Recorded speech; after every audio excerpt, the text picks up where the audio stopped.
I'm Suzi Landolfi, and welcome to Be Crazy Well. Here he is, the Spartan. Oh gosh, it was fun. I am tired. Good. It's a good tired. It is. Dustin, it's a great tired. You know, Dustin, I have never had a guest come back. You're my first that I've ever invited to do this podcast twice. Well, you do part twos, but never like a year later. That's what I mean. That's what I mean. Yeah, I have to do part two, but that's just part of the same one. I've never asked them to come back to see where they're now. You know, it's kind of like that television show. Where are they now? It's like celebrities. Where are they now that they're not on their, sitcom? Everybody, this is Dustin Beluscak, and he is the program director. I'm going to call you director of the virtual chapter of Merging Vets and Players. It is now our largest chapter. It's our most active chapter. He has veterans and athletes from all over the country coming in every Tuesday night. Not only that, everybody, he keeps reaching out and asking us to try new healing and wellness practices. So he's always going, hey, guess what we're going to do tonight? We're going to do goat yoga. Oh, no, we don't do goat yoga. We do trauma-informed yoga, although I think we should try goat yoga. And Dustin, you're just the most unhypocritical person I've worked with in a long time. I appreciate that. Yeah, because you do what you offer all of us to do. That's what you do. You're the most crazy well person I know. Welcome to Be Crazy Well. I really appreciate that because it's like when I took on the virtual program manager job, whatever you want to call me, it is what it is. When I took it on, I didn't know what I was doing. I didn't know how to make this grow. I didn't know how to keep people informed and keep people interested in something that, like, we're out of the pandemic. So virtual world, like, we're still in it, but it's not as prevalent as it once was. But we still need it for this organization because we grew and we have people in the middle of nowhere that probably will never have a chapter like what we offer here. And I want to give them the experience that MVP gave me in the beginning. And I want to give that to everybody. And I look at it like, if we do these things, if we do trauma-informed yoga, if we do monthly mindfulness, we just did the breathwork course last week, and honestly, that was probably one of my favorite classes we've done in a long time. Did I think it was going to work? I was terrified leading up to it. I was nervous. I'm like, this is not going to work. How is this going to go? Who's going to show up? But I just said, you know what? I'm going to do it. I'm going to push forward. I'm going to get on there. I'm going to send out emails. I'm going to put up videos. I'm going to talk about breath work. I'm going to talk about these things. I'm going to push it out on LinkedIn. I'm going to twist people's arms to do things that I'm like, okay, I need you to do this for me. And I'm like, I'm not sure if you want to, but I need you to do this for me so we can get this going. And I was really impressed afterwards because it's like, I look at our chapter 2, we get decent numbers every week, 25 people consistently every week on a virtual platform. Yeah, it's quite remarkable. And I'm there every week, so I get to witness and be a part of it.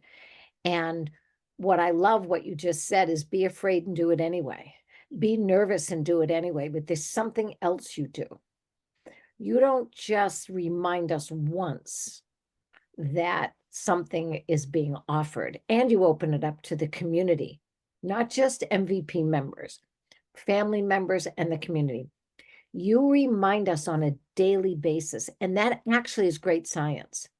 Like this idea that when you want to make a change, when you want to get involved in something and try something new, you need 3, 5, 6, 10 like reminders and encouragement.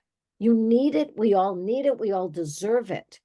And so what you've done, and I think you just did it intuitively because of your enthusiasm, that you remind us over and over and over again, that's coming. Why didn't you write some of the funniest promotions as well. Talk to me about that. I look at it like I start thinking about me at my low point a few years ago. What did I need? I needed somebody to constantly reminded me. I needed that twist of the arm. I needed that, quite frankly, the kick in the ass. And by doing it this way, I'm like, okay, it gets me excited for it as well, because Mhm. you can, hopefully you can feel my excitement coming out of like, we're doing this. This is something different. I Right. don't know what's going to happen. Um, so by constantly pushing it forward, it allows me to grow.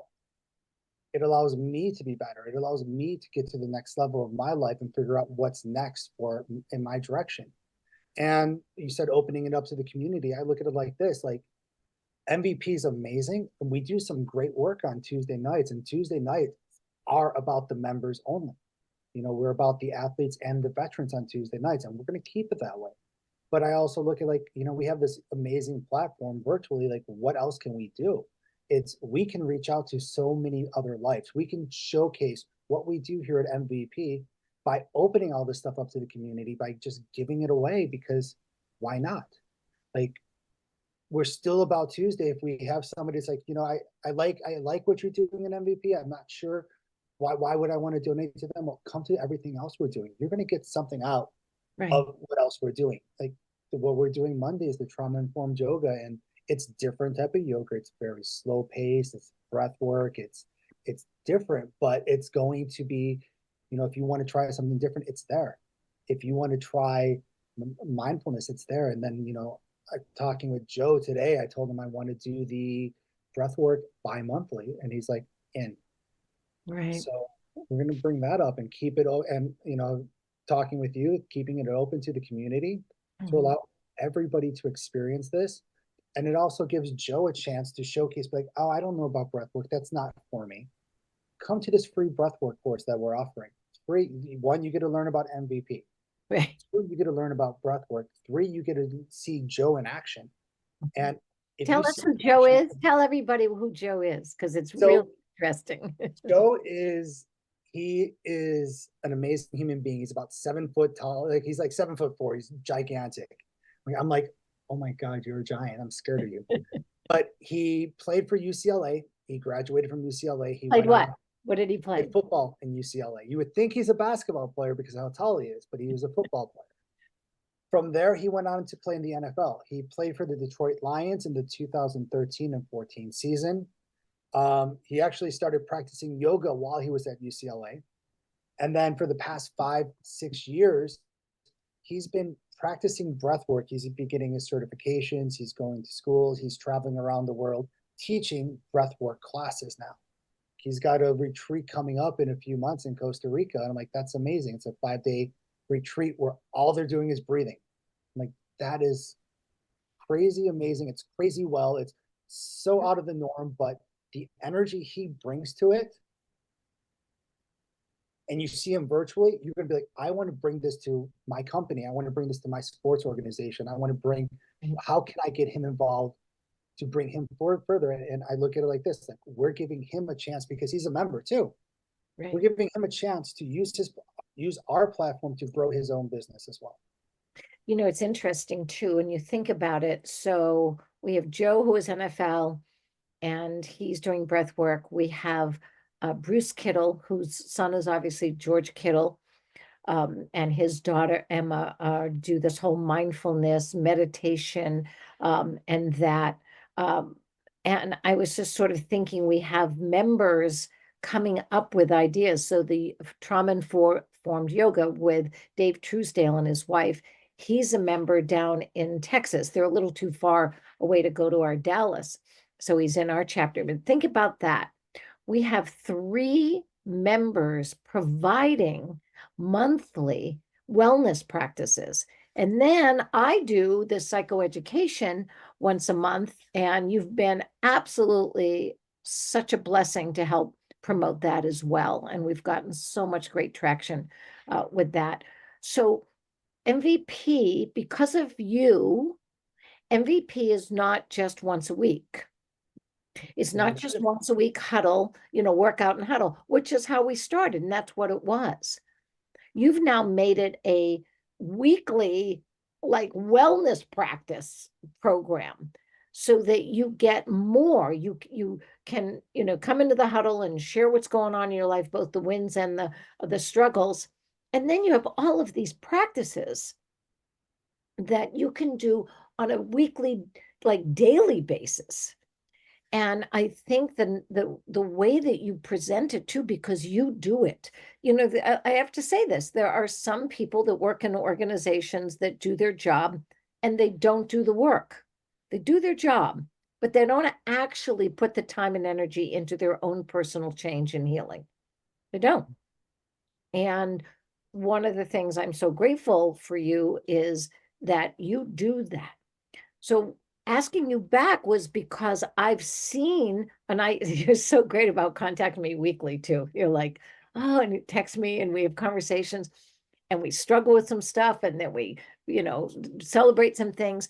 Tell everybody how over the past year, some of the things you've tried for your wellness and how you've actually done it and then grown out of it. Can you do that? Are we talking about the retreat I went on, or Well, the retreats, cannabis, whatever you want to talk about. so cannabis was always something that I used for, like, it got me out, relaxed, it brought out, like, calm me down.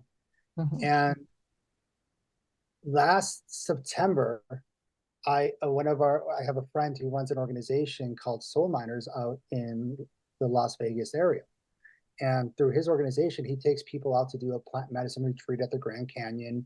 And I'm like, you know what? I there's some demons inside of me. There's some walls that I need to break down. And we talked last time about microdosing. We talked about these different things that I was doing, and it's still great medicine. And I still microdose occasionally, but I needed to do something to push myself out of my comfort zone. And I reached out to him. I said, I'm interested. I want to do it. So I went and did his retreat. And when I was at the retreat, it was really neat because when we got there, we arrive on a Saturday, we all meet up, we drive out to the desert. 3 days prior, you're eating vegan, you're eating clean, you're fasting the day of. So you're really just pushing your body to have to basically stepping back and cleaning it up a little bit. We get to the desert, and the first thing we have to do is we have to set everything up. So we have to set up the canopy. We have to bring out all the food. We have to bring out all the tables. We have to basically get everything ready for afterwards and get everything set up. We had to go gather firewood. We had to get everything just ready for that night. And then we did an exercise. I almost feel like it's a bully exercise, something similar to what I did at Anthony Girardi's acting studio. And I love that man to death. Like, that man changed my life. That's a story for another day. So we did this bully exercise where it was like a role play, and you're talking to the person who's bothering you in your head. It doesn't matter whether it's a family member, something that happened to you at war, something that happened as long as it's something that's living rent-free in your head. Yeah. We acted it out. We got to get our pieces out. We got to say sorry to that person. We got to cry. Like, I remember I broke down and cried. And then after we did this, we did about 30 minutes worth of Wuhan, like deep breathing exercise, deep breathing. I believe it's like Wuhan breathing, or probably saying it wrong right now. That's okay. Did this 30-minute breathing exercise. So that brings us back. Okay, cool. You guys are calmed down. Okay.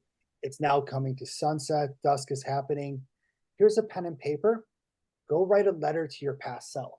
I actually have my letter right here. I have it framed. I wrote it up. That's amazing. And it basically just says, like, believe in yourself. Don't worry about the other things that happen. Like, you're going to believe in yourself and you're going to get kicked down, and it's okay. Because you're going to stand up for yourself and people are going to beat you up for it. And that's okay. But continue loving and continue caring, because none of that other stuff matters. And I wrote that letter. Then we did the meditation. And hold on a second. I got one more thing. Yeah. So he gives us the medicine. I drink the medicine, and I have my mat laid on the ground, and I'm taking it internally. They had 4 facilitators at this one. One was a massage therapist, and one was like the most primal person you could ever imagine, but he's also a musician. very caring man, but he just looks like you'd probably be scared of him if you saw him on the street, but I love him to death now. He was keeping the fire going. He was keeping the beats on their drums. We're listening to music, and they're just going around checking up on us, making sure we're okay. During it, I took it, like I grabbed my Apple Watch, I threw it off, and I'm like, I just want to be grounded. Like, I don't feel grounded in my life. Like, this is what is missing. And that's what I was going through in my brain during this experience. So I started rolling around in the dirt, face buried in the dirt. I'm just rubbing my face in the ground. And like, just, he's like, they grabbed me, pulled me back to my mat and said, go to your mat. And I grab a rock. And I grabbed this rock right here. And instead of rolling on the ground, I'm holding it to my face, holding it to my heart, just putting love into this. And it made me feel grounded. I went to the bathroom and I handed my rock. I'm like, hold my rock. I love this rock. And since that experience, I've used this rock. Whenever I meditate, I just hold on to it. It's just a generic, nothing special about it, but it's special to me. Well, I got to tell you one thing that you may not know. Indigenous people see rocks as ancestors. They're the oldest beings. And so they do hold all kinds of spiritual energy and wisdom. So the fact that you did that you picked rock, like, that's incredible to me. It just fit in my hand perfectly. And I can see that too, because it's one of the things I was saying is eventually I'm going to be here. Eventually I'm going to be in the ground. I'm going to be part of this earth at this level. That's right. And so now I meditate with this rock. When I came out and I came home, wasn't allowed to make any decisions for a few days, didn't do anything, but I came home and I didn't go in with the idea of like, oh, I'm going to quit cannabis, but I didn't have the urge for it. And the urge, and like, it's come and gone, but when the urge comes, I'm like, you don't need it. You don't need it. You don't need that medicine anymore. Just like I didn't need the Adderall. I didn't need the other medications that they were giving me in the past. I didn't need the stuff that was clogging my brain up. I needed to just focus on these wellness practices. And these wellness practices, as we talked about before, given a lot of them I knew from when I was younger, but I lost practice. Right. MVP in the beginning gave it back to me, and now I'm just continuing to give it forward. And by doing this and keeping my head clear, I feel like I'm moving step up, step up, step up, step up. And I don't know what's next, but I know something is next. Yeah. Well, that's what you've done so well is that, much like, an old tree, that you'll keep growing. Trees don't just grow and stop. Their roots keep going further and further out. And not only that, underground, the roots communicate with other trees. I mean, that's how important it is.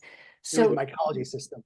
Yeah, exactly. And when we realize that we're going to keep growing and that's our right, that's what we deserve, you just trust in that. So when you get into a sticky moment or a moment that's difficult, doesn't matter because you're going to grow.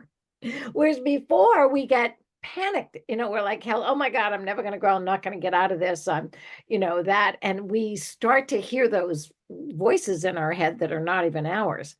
So what's so wonderful and why I'm so grateful for you is I oftentimes tell people, look, if you're going to pick one quality in a person that you want to hang out with or have a relationship with or partnership or marry or whatever, have kids with, have it be that they are committed to growing. Just that.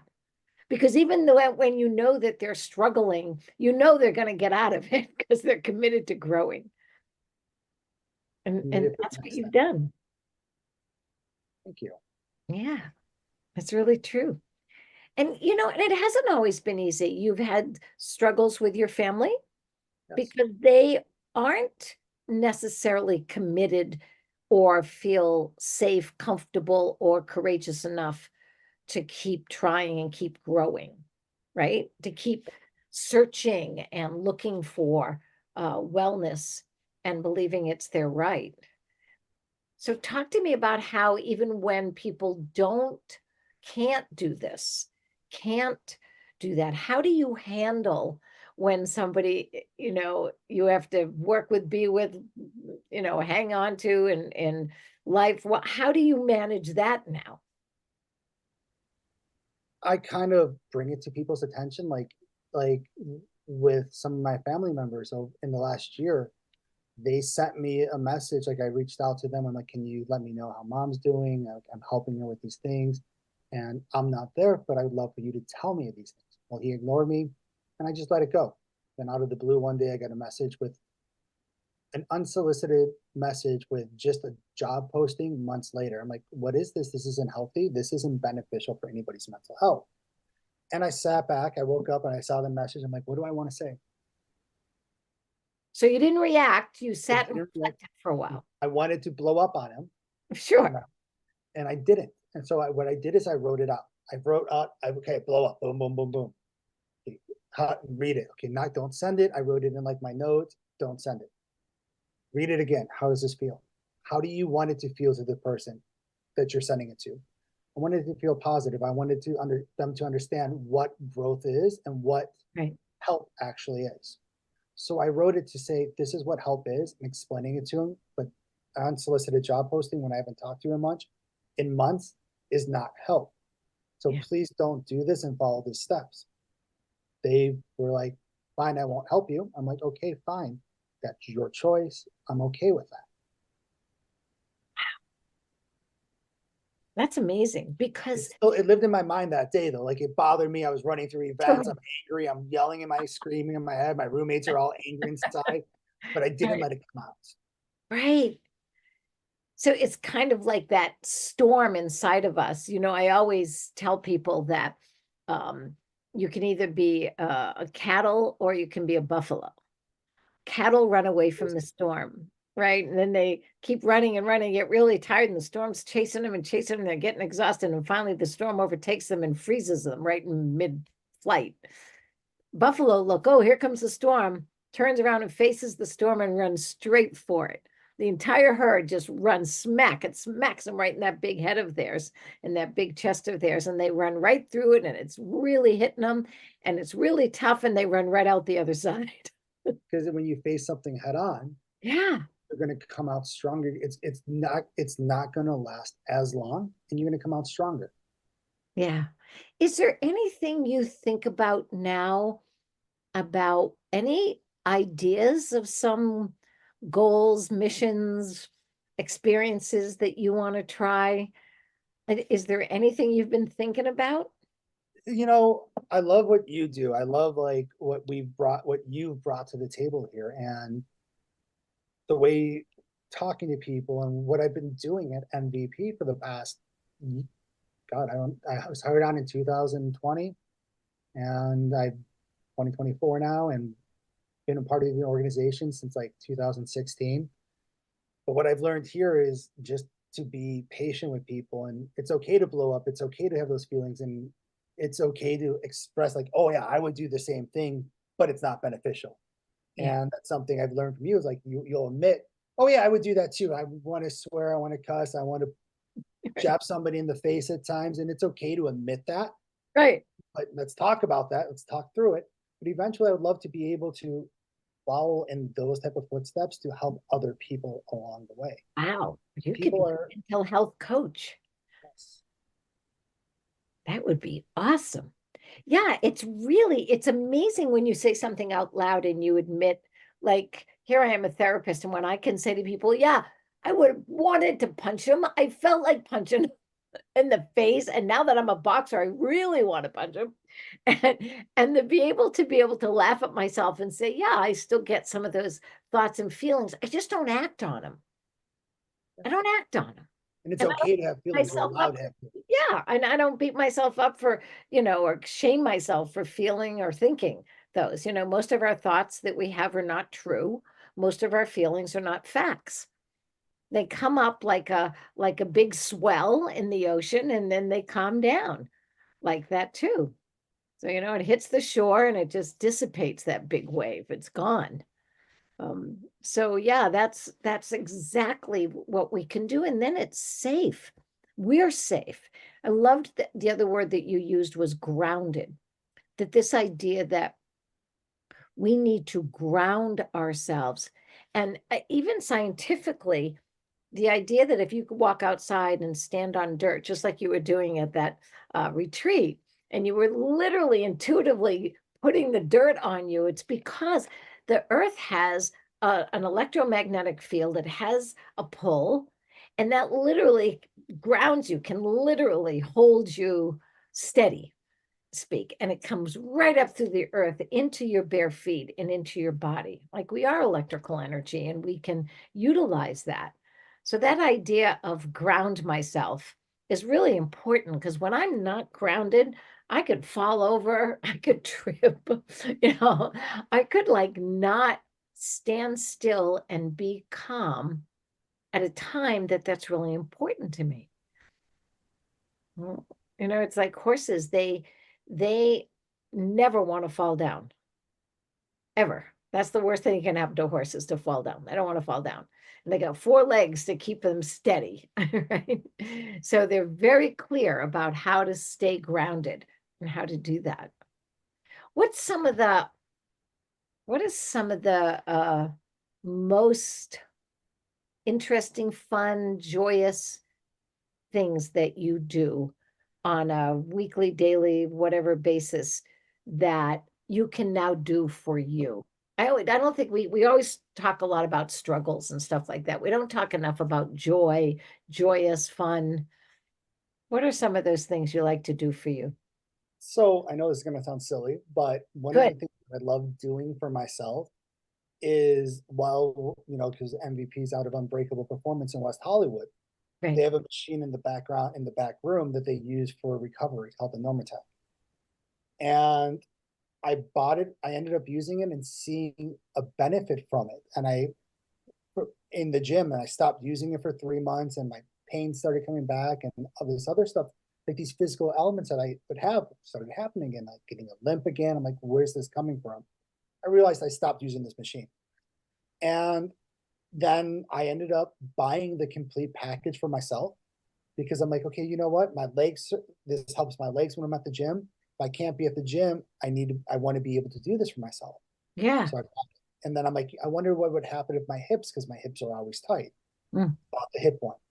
And then I bought the arm ones, because it's like I get shoulder pains. And then I noticed, if I consistently use this, those pains go away. I don't get them because it's compressing my body. It's getting the blood flowing. It's allowing me then to stretch more. It's allowing me to get into a deeper stretch. It's allowing me to sleep a little bit better at night, because my blood is flowing cleaner through the day.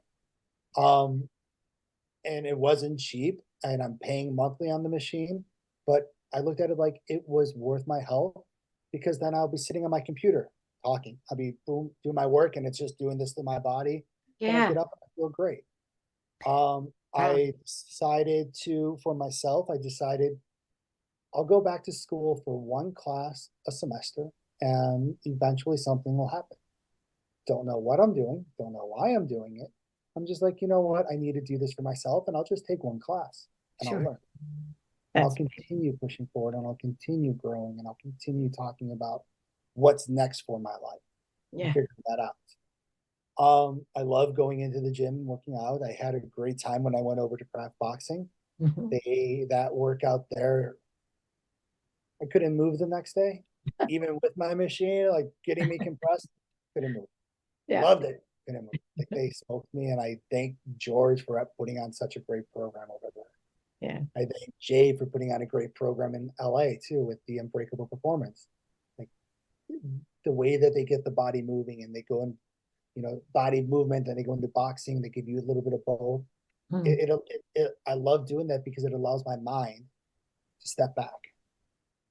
Ooh, that's a really important thing you just said. You talked about how your mind is helped through movement, through your body. And so many people don't make that connection. They think their mind is separate. I'm working out my body and then I'll go do something with my mind, like work or school or talk to a therapist. No, they're all connected and they all help one another. And to understand that, the body will, in fact, help your mind better than if you just try to help your mind. I mean, absolutely. You do something else, Dustin, that you and I both do this really well. We know how to take ourselves out on dates. Now, some people would find that kind of silly, and you and I have understood how important it is. Now we got some of the members doing it. Tell us about that. So one of the things that I've learned, and it took me years to understand this, is I don't need to go out with somebody to go out. And sometimes people need to go out and talk to people. Like when you go out, you make friends at the people at the bar or whoever you're sitting with. I don't need to do that. I go to a ramen restaurant. I went and got pho down the street, and I'll just sit there and get a bowl of soup at the ramen restaurant. I sit in the corner, in the back corner, and I'll play the news on my phone on the AirPods in my head, just listen to the news, eating ramen and just enjoying just being outside. Being like, this is my time. It's like I can be at peace. I don't have to think. I can just look around and be like, yeah, life is good. Life Mm. is good. I'm out. I'm able to live. I'm able to enjoy this great bowl of soup, whatever, whether it's pho, ramen, doesn't matter what it is. Yeah, And that's been my thing for myself, is to go out and do that. that's so And nice to I hear. love it. Yeah, I love it. yeah. It's really, really, really important. And the thing is that when we can't be alone, we're apt to make desperate decisions and be around people that are not safe for us. One Because of the things that I've done, desperation, yeah. Say that again. one of the things that I've done is when I realized that I needed help years ago, I'm like, Mhm. I'm not going to get involved in a relationship. I'm going to pull away from potential relationships because I am not healthy. Right. Why am I going to be, people wanted to be like, I had people interested in me, and I'm just like, no, I don't want this because I'm not good. I need to focus on me. Because at this time, the only thing I have is me, myself, and I. And if I'm not healthy, I can't do anything for you. Because then I'm just codependent on you. And I don't Yeah, want that's, oh, say that again. That's so important. I don't want to be codependent on somebody else. Yeah. I want to be able to get up, love my life, be good with myself, have my dog with me because he's 15, almost 15 years old, and he's still surprisingly in great health. Yeah.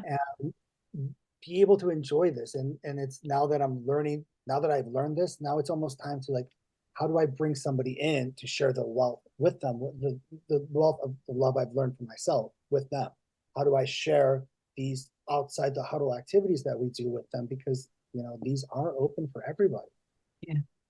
It's interesting too, when you really do the personal work, when you do finally meet someone, you're not so apt to uh, drown in that codependence and give up who you are. In other words, you're apt to actually hold your own.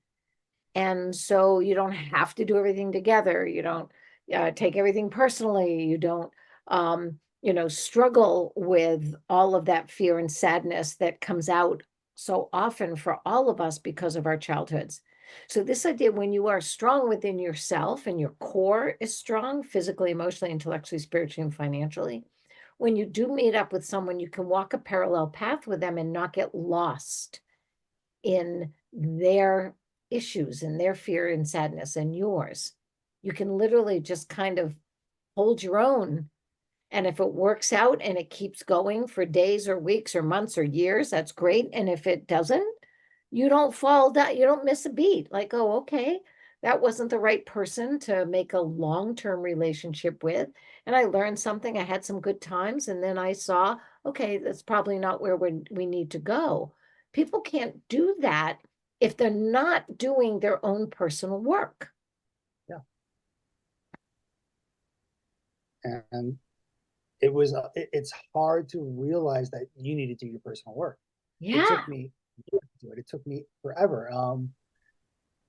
And it also, I don't think I told you this. This goes along personal work. Um, I did a Spartan race back in January that was down in Riverside County. I came to California to be a caregiver for my great uncle and aunt. Mhm. And my uncle I loved, he was like the greatest man in my life. My aunt, at my uncle's funeral, let me turn this light back on. Yeah. At my uncle's funeral, the bishop of the church that did his ceremony told me I need to move out today. She's not a good person. I didn't listen to him, and it brought me down. Things turned bad. I moved out, and life got rough after that. When I went down to do the Spartan race, I went to his grave at Riverside National Cemetery. I talked to him. I talked to her. I forgave her. Yeah. I forgave him. And it was tough work to do. Like for years after things happened, after like there's traumatic stress from the military, there's traumatic stress from childhood, there's traumatic stress from this situation. But the fact that I was able to go to her and go to them, and I bought a little bottle of Jameson. I just a shot bottle of Jameson, because one of the things she said to me is like, he never drank Jameson. He never liked it. I'm like, the guy went through a bottle of Jameson once a month. So I took a shot, and I dumped the rest of the shot on the grave and left the bottle there for him. Oh, that's awesome. That's a great allowed me to do that personal growth. Yeah. So one of the things you've also learned, and most of us don't know this, is because you did the plant medicine, because you've done retreats, because you've done breath work and all these other things that we don't normally think of. You know, the medical model here in the United States, for the most part, is take a pill. You know, get an operation, take a pill. You've learned a lot about ceremony. That this idea that you do things, that's a ceremony you just did at that gravesite. And we have got to understand that that's the most important thing we can do for veterans. We don't have a ceremony when you come back. We have a ceremony when you graduate from basic training, right? So there's a ceremony. And then you go off, and then when you're done, and there's no ceremony. There's no big thank you ceremony. There's none of that. Now, some people I know go through some kind of a, training, but most people don't, or some kind of a exit plan. And what you've actually done, and what you've brought to a lot of us, Dustin, is the idea of ceremony. Like, have a routine, do something to say goodbye, write that letter. Like, you now understand that idea that, oh, there's ceremony I can do to forgive and say goodbye, and all of that. That's so important. And ceremony is a growing process. It doesn't happen overnight. Healing doesn't always happen overnight. Right, right. But it is important. And another ceremony I like to do every morning is I take a shiitake mushroom, I chop it up in the morning, and I put it in the sun for 15 minutes to 30 minutes. Because a mushroom can soak up more vitamin D than taking a pill. I didn't know that. So I do this ceremony where I chop it up, I put it in the sun, I let the mushroom soak up the sun, then I go cook it. And I put my 3 egg whites with 1 egg yolk in there. Yeah. And I have that for breakfast.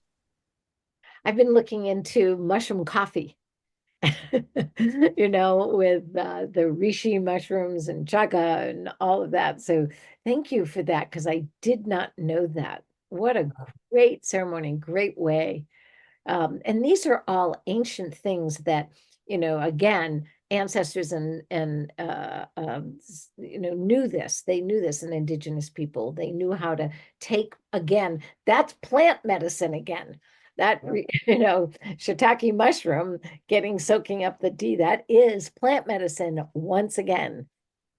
So, this is great. Dustin, I can't thank you enough for doing this. Is there anything else you want to share that I didn't ask about, that you were thinking about, or like this? Go ahead. If people, even if you don't qualify for MVP, sign up on our website and be like, I want to be a part of the virtual community. Sign up for our newsletter. Yeah. Because when I do these outside the huddle events that are open to the public, people who don't qualify, I send them a letter. Hey, we're doing this today. You can join us. Hey, we're doing this. Join us. Just so they know about who we are. And then they can go tell other people about us. And this is how we can grow to the next level through word of mouth. It's a great idea. Giving to the public and having them involved in our community, even though you don't qualify. Yeah. Put you in the community so you know about these other wellness practices. Right, right. And we also do have some volunteers. So we've got that now. So there are some times, and you're right, we are smart enough and generous of heart enough to know that we should open many of our things to the community. The huddles, that's for members. We get that. And this idea of opening up other things to the public is really important into the community, because we can't do this by ourselves. So, like, none of us can. So, well, I'll probably, if I'm God willing, the creek don't rise, and God willing, I'll be here next year and we'll be doing this again with you, because I can't imagine how many other things you're going to do. So I appreciate you so much, Dustin. Bless you. Everybody, go on to the vetsandplayers.org website and see the virtual, it's called the virtual chapter. That's Dustin's chapter, and sign up, not to be a member, just to get the newsletter, and to be able so that you can find out more about what this amazing young man is doing and how he's doing. And by the way, this 15-year-old dog that he puts in a rucksack on his back and bicycles around Hollywood and West Hollywood and all the other places around his neighborhood. So yeah, you may just see him sometimes, and we need some video of that, because that is the cutest thing I've ever seen when you do that. Thank you, Dustin. Thank you so much. Obviously, I'll see you in the room. Now, I will be in Puerto Rico on Tuesday. So I will be jumping on the Merging Vets and Players virtual chapter huddle from Puerto Rico this Tuesday. My other favorite Cleveland person. Yes, with your other favorite Cleveland person who's already outed me. So everybody already knows that I'm the mental health coach for Jake Paul, and talk about another young man who's done so much like you. I mean, the healing is unbelievable, and you guys are the inspirators. You're inspiring people to keep growing, keep learning, keep healing, because you deserve it. Yeah, and I think it's funny because he grew up in Westlake, in Ohio. I grew up in Olmsted Falls, which is like 2 cities apart from each other. It's like the west side of Cleveland. And maybe there's something in the water that you guys are like these. There has to be, that you're so committed to growing and learning and changing. And you both went through some pretty intense trauma as kids, so it makes it even more courageous. Be your best self. That's our theme song, and I couldn't think of anybody else that just embodies that, of be your best self. And that's from Kalvin Love. And so everybody, be crazy well. Be as crazy well as Dustin. That's what you need to be able to do. Think as me, be as crazy as well as you're allowed to be for yourself. That you will give yourself. Absolutely. Yourself. All right. Peace out. Peace out, Dustin. I'll see you in the room, in the virtual. Bye, Suzi. Yep. Bye-bye.